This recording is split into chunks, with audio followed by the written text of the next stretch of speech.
Hey, what's going on, guys? Mike here from Arizona doing an update video.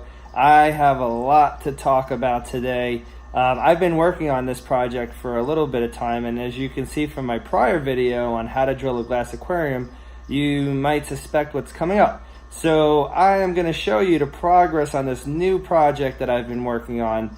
All of my existing stuff, I have not stopped any of the immersed growth. I've just moved a lot of it because one of the 40-gallon tanks that was growing out the carpeting plants, we are now going to use that as a saltwater sump. All of the plants have been moved into sterilite containers and other containers that I can dirt, and they are doing great. I'll have an update video on them soon so you can see that. So there's really no need to worry. There'll still be progress on my immersed growth setups. So even though there's going to be a saltwater frag tank in my fish house here, there's really nothing has changed. So you will definitely still get your freshwater stuff as well as saltwater stuff. I've actually been attending a lot of meetings lately for the growth of plants and for corals, and doing a lot of reading on top of that. So I've learned quite a bit over the last few weeks, and I have to say that I cannot wait to share the information with you that I've learned. And in fact, actually, being that we're going to be setting up a tank from scratch, especially a frag tank, I'm going to show you guys how to start a saltwater aquarium and what it is you need to do to get everything stabilized and up to par, and what lighting and stuff you should use, especially if you want to grow corals. But I wanted to take you along for this ride just so you can see what I've done so far. Okay, so here is the new setup as it stands. I've been working pretty much all day on this. So as you guys can remember, down here was where I had my carpeting plants, and now it is an empty tank. This will be a sump. What I'm going to be doing here is I have two returns. As you can see, they are probably going to go either into filter socks or maybe into just some media. I don't know yet, but I know that the majority of the sump here is going to be macroalgae, and I'm going to be growing them strategically because I do want to resell macroalgae at some point, and I want to get the practice in growing them and things that they need. So above the sump, we have a full spectrum LED, 165 watts, and then we have the remainder of this 4 bulb T8 6500K. I'm not sure how many watts it is, but I know that it grows these plants great, so it will grow macroalgae good. They kind of tend to like the 6500K lighting as well, and to be honest with you, with the full spectrum right under here too, we really can't go wrong. So half the tank is lit up with the full spectrum, the other half is 6500K. So we will see if we get different growth on one half of the tank or not. So we'll see with that. So let's talk about this tank right here. Now I have two empty spaces. That's not for any particular reason. I just haven't cut out the extra racks for it yet. So let's start with this low boy tank that you guys may have seen in my prior video getting drilled by Andrew over at Club Reef. So let's talk about this. So this tank is 4 feet long, it's 10 inches tall, and it's 24 inches wide.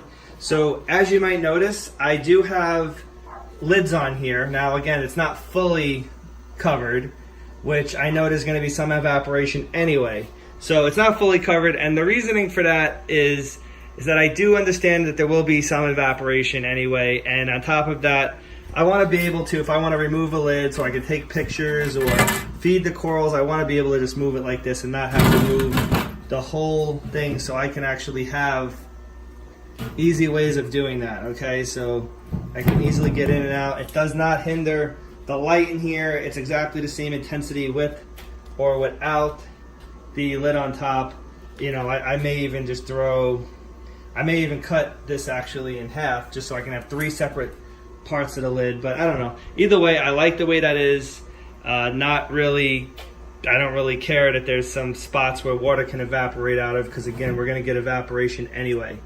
So we have this, and we did drill 2 holes. So let's show you the 2 holes. Now these will be, there will be strainers put in these holes because if you guys know anything about corals, sometimes you want some beneficial fish, and I may have a wrasse in here. So if I put a wrasse, I definitely don't want these holes to be exposed because it will go through the holes and then go into the sump, and then now I have a fish in my sump or getting caught in the filter socks. There are two 1-inch drain holes here, okay? Now I do want to talk about something too. So as you can see out of here, okay, we have T's. Now the reason why I like a T at the top and not just a 90-degree angle is because if something gets stuck in here and starts to clog up, then now with this 90-degree angle, I can literally try to unclog it myself from there, and I have no problem. So what I'll do is I probably won't leave it like this. I'll probably add a couple inch PVC in here and then put a cap on the top just so I can muffle the noise from that, because they do get kind of noisy when you have the overflow. So we have this, they go down into what you saw already down here. Now again, this here has a lid on here. We have cutouts for these drains, and then we also have a cutout for that return, which I have to put a clamp on that hose. I don't want to run that without the clamp because potential of water spraying out, that's always a possibility.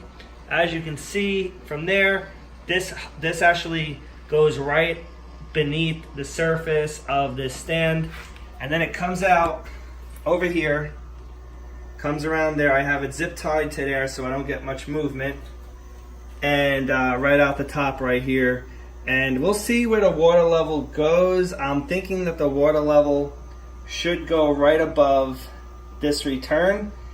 If it doesn't, we will make this a little longer, and so this is underneath the water level right there.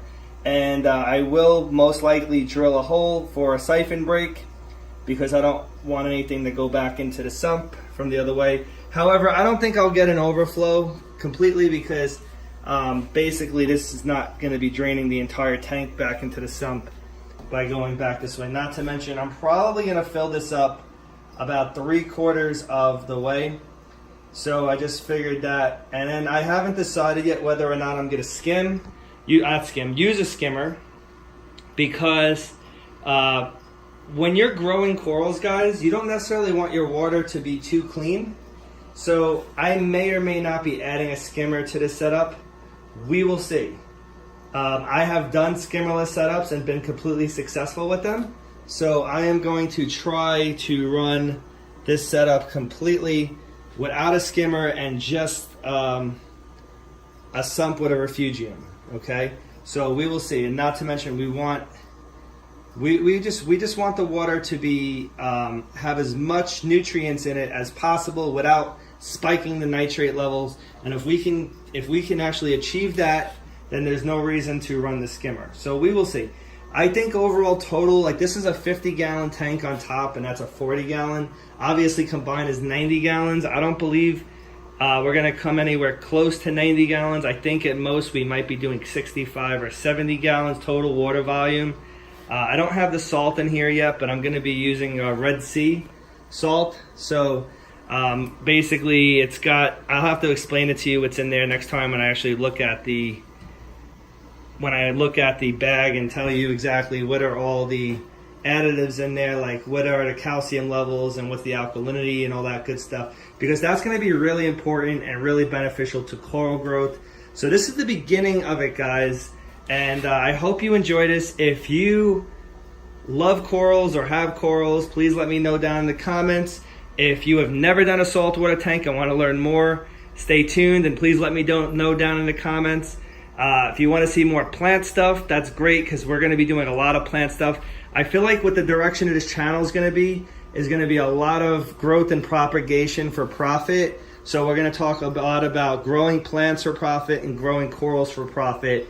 And I really feel like that's a good direction, because I feel like everybody deserves the right to try to become an entrepreneur and do what they love doing. And I feel like even though I do that, there's no threat to adding more people into that playing field. There's plenty of opportunities out there for everybody to make money and be successful, and I just want everybody to be happy overall in life. and not feel like you couldn't do something because somebody was giving you incorrect information or they were trying to mislead you, and that's not what I'm all about. I want you guys to know that I care about every single one of you, and if you guys absolutely need help, I will definitely help you along the way with questions you may have based upon the research I've done. And I suggest you do some research. There's a lot of good information out there on doing this sort of thing. So I will talk to you soon. If you have not done so, please subscribe to my channel. Visit me at greenoasisfarms.com. You can also visit at bettaoasis.com. We have Instagram and Facebook pages. And please like. Again, please subscribe if you have not done so. And I will talk to you soon. Have a great day, everybody.